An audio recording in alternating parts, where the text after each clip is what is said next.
আসসালামু আলাইকুম রহমতুল্লাহি ওয়া বারাকাতুহু। প্রিয় দর্শক, আশা করি সবাই ভালো আছেন। ভারতকে আমরা বিভিন্ন সময় বন্ধু রাষ্ট্র বললেও ভারত যে আমাদেরকে শত্রু ভাবে এটাই হচ্ছে তার জ্বলন্ত প্রমাণ।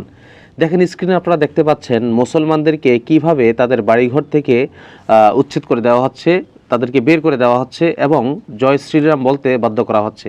উপরে দেখছেন একজন মুসলমানকে তারা গোবর খাওয়াতে বাধ্য করছে, কিভাবে তাদেরকে গোবর খাওয়াচ্ছে এটা আপনারা ভিডিওতে স্পষ্ট দেখতে পাচ্ছেন।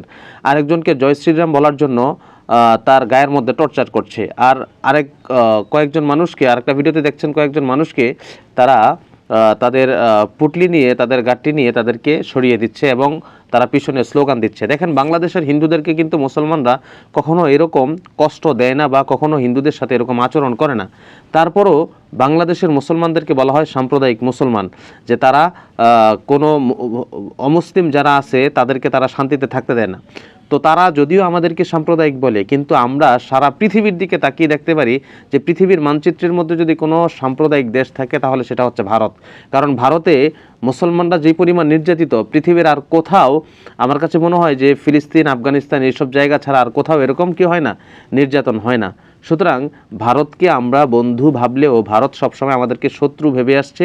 এটাই হচ্ছে মুসলমানদের উপর নির্যাতন করে তারা প্রমাণ করছে। তো ভারতের জনগণের এরকম কর্মকাণ্ডকে আপনারা কিভাবে দেখেন সেটা অবশ্যই কমেন্টে জানিয়ে ভিডিওটা শেয়ার করে সবাইকে দেখার সুযোগ করে দিবেন, যেন সবাই এর প্রতিবাদ করতে পারে।